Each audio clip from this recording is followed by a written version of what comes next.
Oh, Jamar Chase with the dive. Because Garrett Wilson's wide open. Garrett Wilson, touchdown Barrett.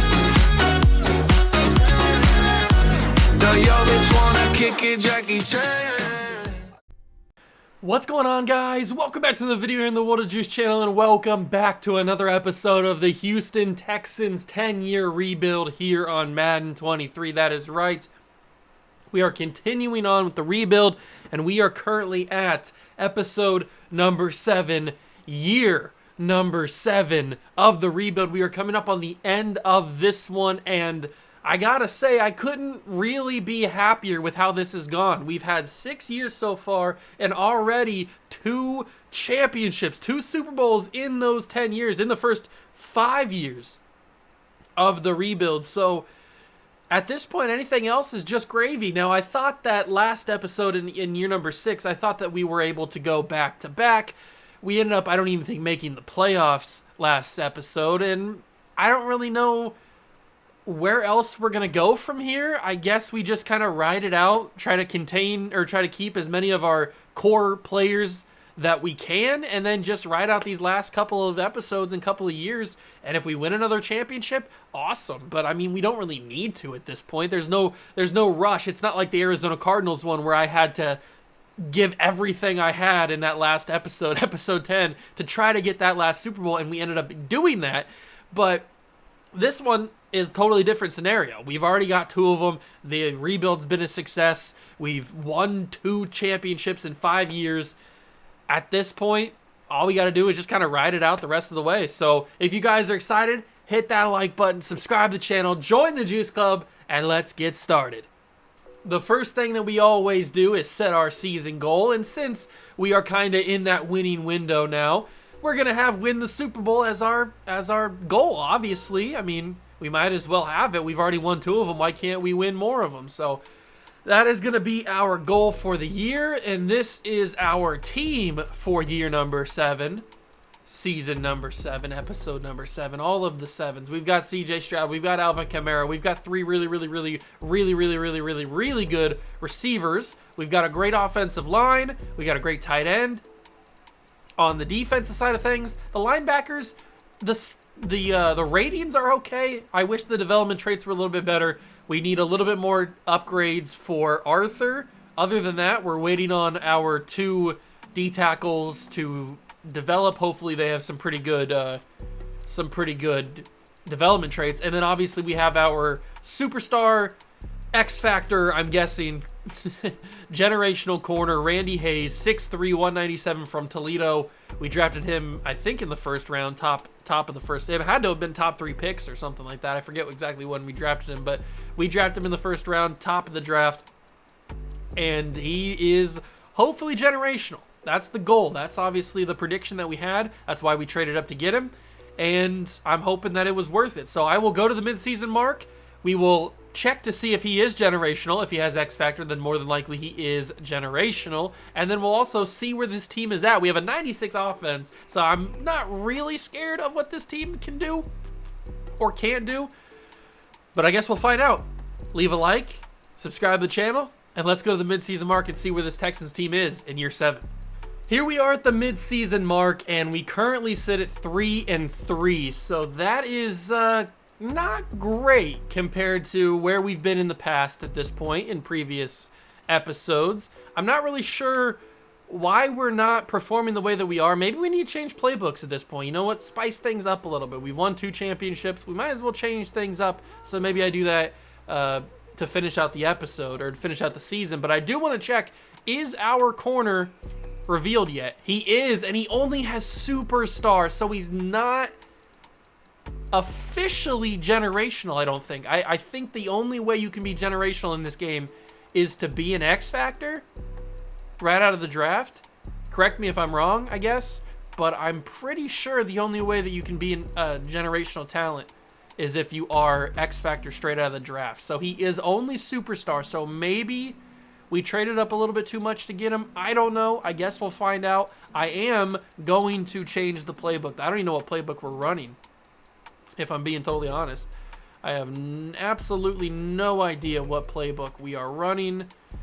What is it? What do we got here? Let's see. We might need to change these ones up a little bit too. So we've got a little bit scheme fit on the vertical power run, and we've got a big scheme fit on the 3-4 under, and we're still running Houston's original playbook. So let's go change things up. Let's go Kansas City for the first or for the rest half of this year, and maybe we'll go with a little bit of Tampa Bay for another season. But we'll go Buffalo's defensive playbooks, and maybe that'll help us out, and we can get into the playoffs, because that would really, really be awesome to win another championship. But I guess we'll find out. I'll see you guys at the playoffs. Hopefully we're involved this year. We made it to the playoffs, and a little bit unfortunate, we finished 9-8, but we didn't win the division. The Titans actually beat us. They had obviously they had the tiebreaker, so they finished above us at 9-8 as well. They got into the playoffs. We unfortunately did not. So another year where we don't make the playoffs, which is very upsetting, but also, like, we've already got 2 championships in this rebuild, so can I be so upset? Obviously, I want to win more, and I'm going to try to win more, but at this point, with the cap space the way it is, and people are getting older, it's going to be interesting to see how this team kind of forms throughout the next couple of years, because we still have 3 more years left, 8, 9, and 10. So it'll be very interesting to see the way this roster shapes up the next couple of years. I am going to change the playbook to officially Tampa Bay for next year, so that CJ Stroud can have a full year under the Tampa Bay playbook. And I think we'll keep the Buffalo defensive playbook. I don't know if the defensive playbook was the problem. I just think that we just didn't get enough. We didn't do good enough, I guess. I have really no idea what went wrong. We can take a look at the stats right after we simulate the Super Bowl. It was Chiefs-Cowboys. Who's going to win the bowl this year? It is the... Who is it? It is the Chiefs, 33-28 over the Cowboys. We have $86 million in available cap space. I'm not sure who needs a new contract. I don't remember. I hope it's nobody massive, but I'm assuming it's going to be. That's usually how it works. So let's take a look at the stats. Who played well, who didn't play well, who had a good year. So CJ actually put up 5,000 yards, 5,100, 40 touchdowns to 12 interceptions. Maybe we keep the Kansas City playbook, because he seemed to have just been slanging the rock. Pretty crazy there. Alvin Kamara had 1,000 yards and 8 touchdowns. Very good season from him. He is starting to get older too, so his production is not going to be amazing. Jordan Addison had 1,500 yards and 21 touchdowns. He's been so important in this entire rebuild. Calvin Pryor, 1,100 yards and 5 touchdowns. Brandon Ayuk, 1,000 yards and 6 touchdowns. And then Marvin Harrison had 777s with 2 touchdowns himself. Marvin Harrison's kind of been relegated to the back burner because of the fact that we have Brandon Ayuk and Jordan Addison, but still, Harrison's had some pretty good seasons, and I'm pretty sure he's had at least 1 or 2 1,000-yard years. So he's never been the number 1 guy, but he's been a very, very good player for us. Marquise Philbin in his new role as a middle linebacker, 134 tackles. It seems like the Buffalo Bills playbook has worked out very nicely for him. Will Anderson Jr., 88 tackles, 18 tackles for loss, and 21.5 sacks. That's absolutely crazy. And what else is crazy is Devin Witherspoon with 88 tackles is pretty awesome as well. Is 18 the most tackles for loss? It is. Spencer Stump, the rookie D tackle, had 12 tackles for loss. Nick Bosa had 11, and Nick Bosa actually beat Will Anderson with 22 sacks. Very awesome. Michael Wallace, a backup D tackle, had 6.5. The rookie had 4.5. Marquise Philbin had 2.5. And then we had interception leaders was Witherspoon with 5. He's been a massive contributor to this team as well. Philbin had 2. Randy Hayes had 2. So the rookie got a couple. That's nice. And it looks like Marquise Philbin might have won Defensive Player of the Year. I mean, 134 tackles, 2.5 sacks, and 2 interceptions. That's in contention, at least. I don't know if it's going to win it. Probably not. But it's got a good shot. I'd give it to him. That's a really good year. Maybe if he had a couple more sacks and maybe 1 more interception, it would be like a lock. But I don't know. I'd give it to him. We can find out here if he did win it. He did not. It was won by Will Anderson Jr. So we got it. We won the Defensive Player of the Year. Just wasn't the guy that I would have given it to. I guess Will Anderson Jr. does deserve it. And we also won Offensive Player of the Year with Jordan Addison. with his yards and touchdowns and all the stuff that he got. So we get 2 awards this year, Offense and Defensive Player of the Year respectively, which is very cool. Very, very cool. But now we move into another offseason where we don't make the playoffs, and we just kind of got to ride with what we got. We got to go into the re-sign period, try to bring this team back. I think since we have a few more years left, I'm going to give this next episode the full year of the Kansas City playbook, and then if that doesn't work, then we'll switch to like Tampa Bay or Dallas or something else to try to get one last shot at a Super Bowl, another Super Bowl to get. I don't know. We'll think of something. Not sure yet, but I think we'll give one more year to Kansas City, one full year to Kansas City. Jordan Addison needs a new contract. Calvin Pryor needs a new contract. Trey Smith needs a... crap.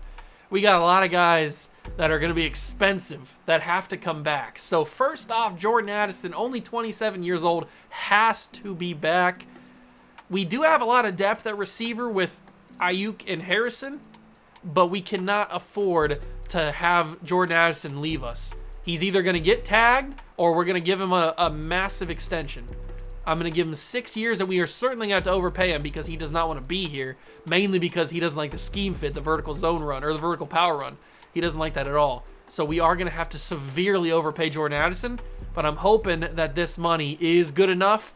He's coming back. I think we really overpaid him, but hey, it was worth it. We had to get him back. We have to get Calvin Pryor back as well. Absolute necessity to get him back. So we will offer him a crazy bag. His grandkids aren't going to have to worry about money in their entire lives because of what he just accepted right there. And we are going to have to severely bring back Trey Smith, and I will bring him back on a 4-year deal just to cover the length of the rest of the rebuild. And he wants to be here, but we'll give him this money, and he is coming back as well. So we locked up those 3 massive free agents, possible free agents. And now the rest, I guess we could spend a little bit of money on Alvin Kamara because he is pretty useful. He wants to be here, and I'll give him a good contract. We'll give him 3 years just to lock him down for the rest of the simulation.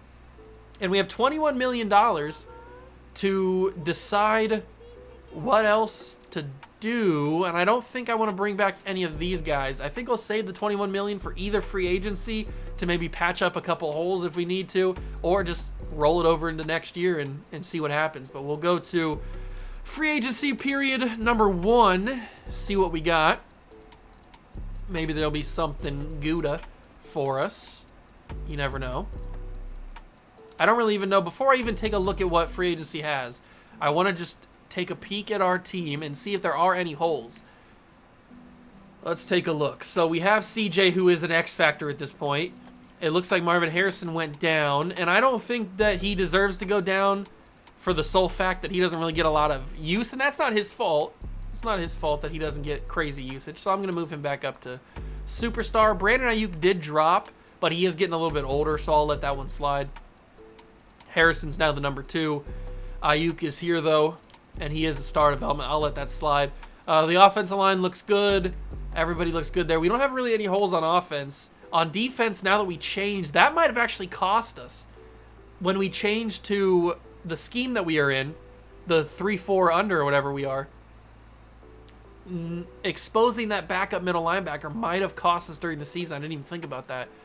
Corner, I guess we could use another corner. Arthur had a pretty good year. I'm not going to let that go down to normal. He's going to be back up to star, but we definitely need to get another middle linebacker and maybe another corner. So I guess depending on the draft or whatever's in free agency, we can look at backup linebacker, backup corner, and maybe another D tackle, I guess. Doesn't really have to. Maybe even a 4th wide receiver could be cool depending on the money and everything and what free agency has. Let's take a peek at what it's got. See if there's anything of use in here for us. So we got Saquon, but he's going to be expensive and we don't need him really. Lindstrom, don't really need. Tremaine Edmonds would be a good middle linebacker to get, but I don't want to battle 17 teams for him. Although he does want to be here, so that could be in our favor. CJ Gardner-Johnson.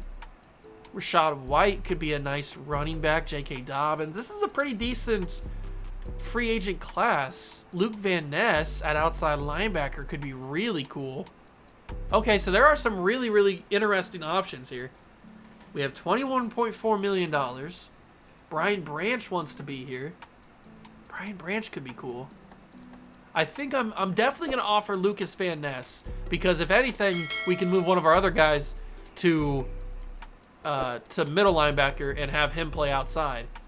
So that's a big offer. And now we have $10 million, and I kind of want to put it on Tremaine Edmonds just to see. So we'd have to lower the salary or lower the bonus slightly, give him 3 years, and offer him that. That might not be good enough to even get us in the competition for him. Nah, we're not even in contention for him. So we're just gonna withdraw that. Oh no! I was gonna withdraw the offer, but I hit L3 on accident. I'm an idiot. Okay, so we didn't get Tremaine Edmonds, obviously, but we got Lucas Van Ness. That's pretty awesome. We got Lucas Van Ness. So then I guess we can move somebody to middle linebacker, or we can sign a middle linebacker or draft a middle linebacker. I don't know. And we still have that $10 million.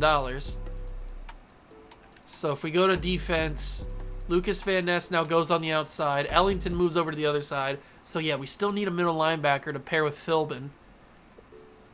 And maybe we could do with another corner. I guess that's the only thing that we're still looking for. So either a corner or a receiver and a middle linebacker. Definitely a middle linebacker, though. Definitely middle linebacker. I just wish that I didn't press L3 for some reason, because I'm an absolute idiot.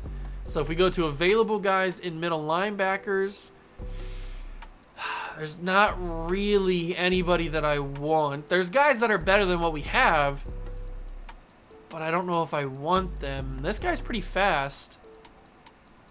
I'll throw an offer at George Meyer, or Mayer, I guess. He wants to be here. We'll offer him that, see what he says.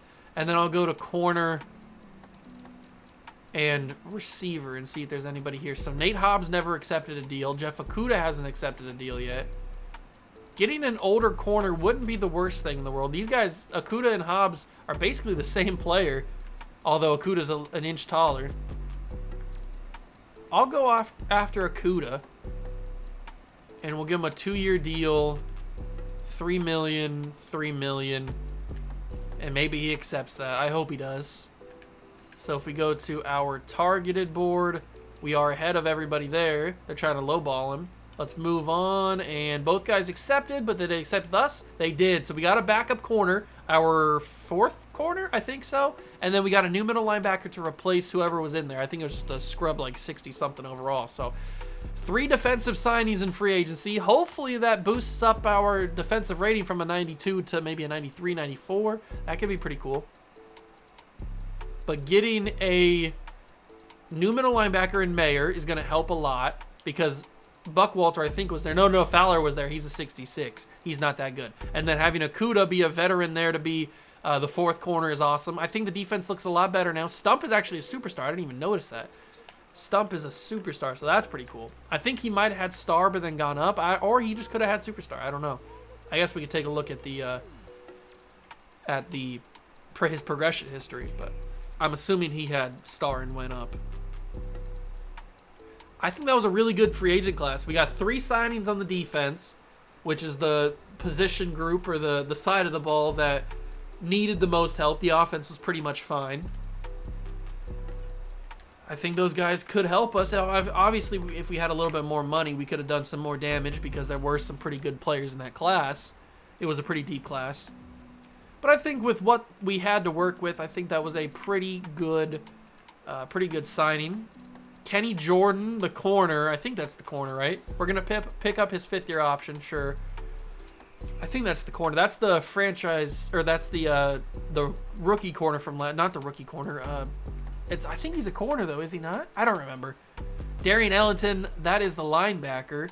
We'll pick up his 5th-year option as well. I don't care. Doesn't really matter. Doesn't really matter if you pick it up or not. Just, I guess the only thing that matters is if you have to pay him immediately or not.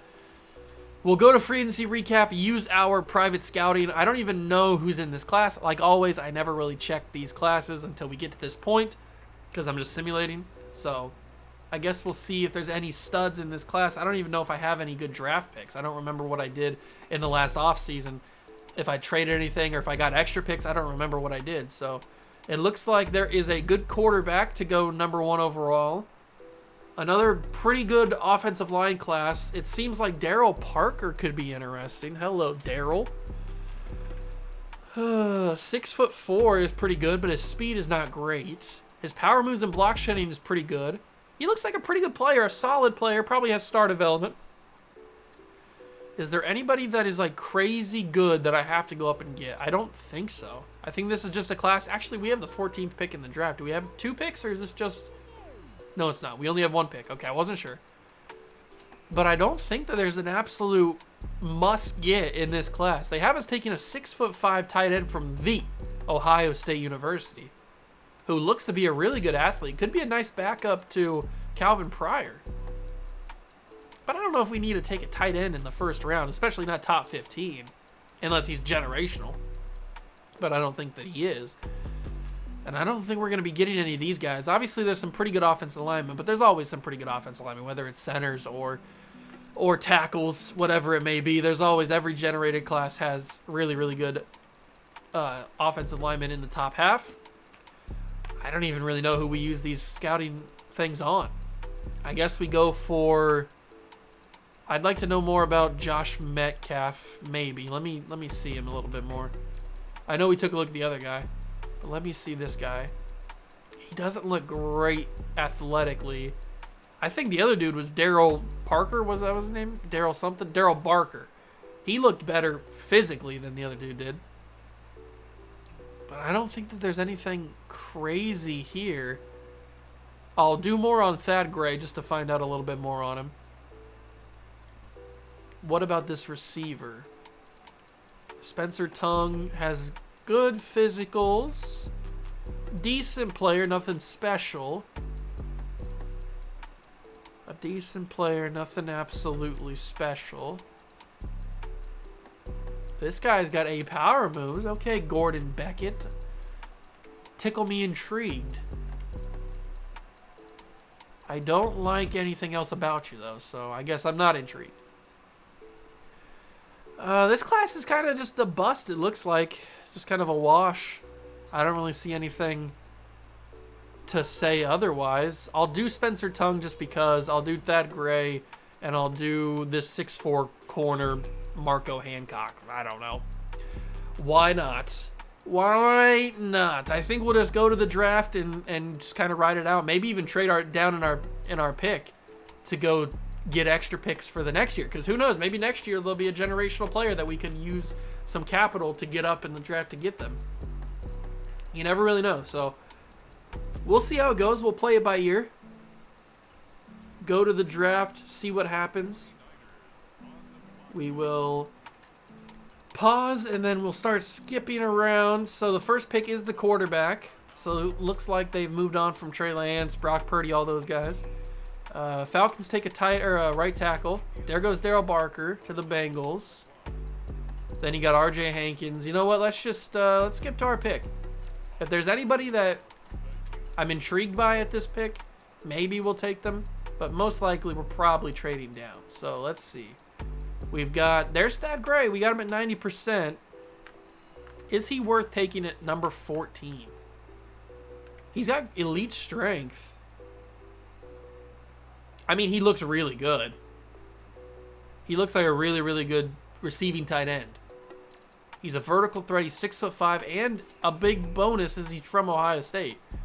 But it's the 14th pick, and he's not generational. I usually only like to take tight ends in the top half of the first round if they are generational, especially because if we didn't have Calvin Pryor, I probably would take him.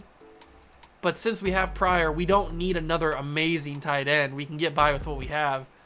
So I think what the best option is to trade down, and we can get 2 first-round picks, one from this year and one from next year. So that's probably what I'm going to do. Tampa seems to be the only ones giving me that, though. Man, everybody's being stingy. Okay, there's Philadelphia. Everybody is being stingy. Oh, Kansas City. I apologize. They're willing to give me a first and a second from next year's draft. Plus, we get pick 32, but that doesn't really matter. I'm taking that, no doubt about it. A first and a second next year? That's going to be really, really big. That's more than I could ever have asked for. So let's go to our pick at 32 now. We might even trade back at this pick, unless there's somebody here. There could be somebody here. I don't know. Is there anybody worth taking at pick 32? Obviously, the guys that we looked at are gone. Who are you? Joseph Lehman. Okay. He looks like a second round guard. He doesn't look too bad. He doesn't look too bad at all. I kind of want to take him. And then again, I kind of want to just trade back again. I think that's what I'm going to do. I think I'm going to trade back out of the first round. And then I might just let the CPU handle the draft. I don't even think I need to trade, or I need to draft anybody. If I can get another first round pick, it's going to be pretty tough. Although people are offering it to me. There's Tampa's pick. If I can get a first and a second, that'd be amazing. I don't think that's going to be impossible. I can get a first and a third from Chicago, which might be the best route. I think that's what I'm going to do. Chicago's giving me a first, a third, and a fifth from next year's draft. So I got 3 first-round picks next year and 2 seconds and 2 thirds. So I'm just going to let the CPU handle it. And we've set ourselves up for a really good offseason next episode. We've set ourselves up for a pretty good draft. Because obviously we can use those draft picks to draft players if we need to, or we can package a couple of them up and maybe trade up if there's somebody that's absolutely insane that we have to get. Let's see if the CPU did a good job drafting or if they just got a bunch of scrubs. I don't really care, I guess. They drafted a good receiver, Jimmy Johnson. They drafted Jimmy Johnson? Okay. That's cool. They took a quarterback, Marquise Zimmerman, who doesn't look great, but that's okay. Everybody else is in the high 60s, whatever, it doesn't matter. Let's go see if this class was as bad as I thought it was going to be. The quarterback's actually an 80, but we didn't need a quarterback, so it's not a big deal. And then the next highest is a 78, 77. So, okay, so everybody else is kind of mid, except for that quarterback who's an 80. So good for the 49, and he's from North Dakota. He's not from North Dakota State, but he's from North Dakota. That's pretty funny. So that class is kind of what I thought it was. Just kind of mid, except for that quarterback. But we didn't need a quarterback. We're not in the quarterback market. We're riding with CJ for the rest of the episodes. So that's going to do it for this one. Year number 7 in the books. Kind of just a bland season and off season. We didn't really do much in free agency. We signed a couple of good kind of role players to plug into spots on our defense, but that's it there. We didn't really do much in the draft. We traded back to get a couple extra picks. Now, obviously, the next couple of episodes, the next couple of drafts are going to be a little bit more exciting because now we have more capital to work with.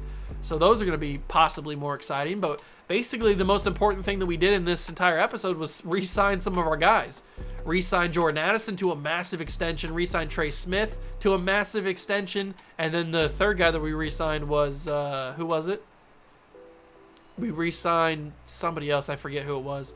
But we signed Lucas Van Ness, we brought in Mayer, and we brought in Okuda. So the defense looks a little bit better now, a little bit more deep in terms of having a little bit more variety around each position, especially at that cornerback spot. That was kind of lacking with just the 3 guys there, but I like the way the team looks. I hope you guys do too. If you do, leave it a like. Subscribe to the channel, join the Juice Club, episode 7, year number 7 in the books. Next episode will be year number 8. Can't wait for it. If you enjoyed, leave it a like, subscribe to the channel, join the Juice Club. Thank you so much for stopping by and watching. I truly appreciate it, and I will catch you guys in the next one. Peace.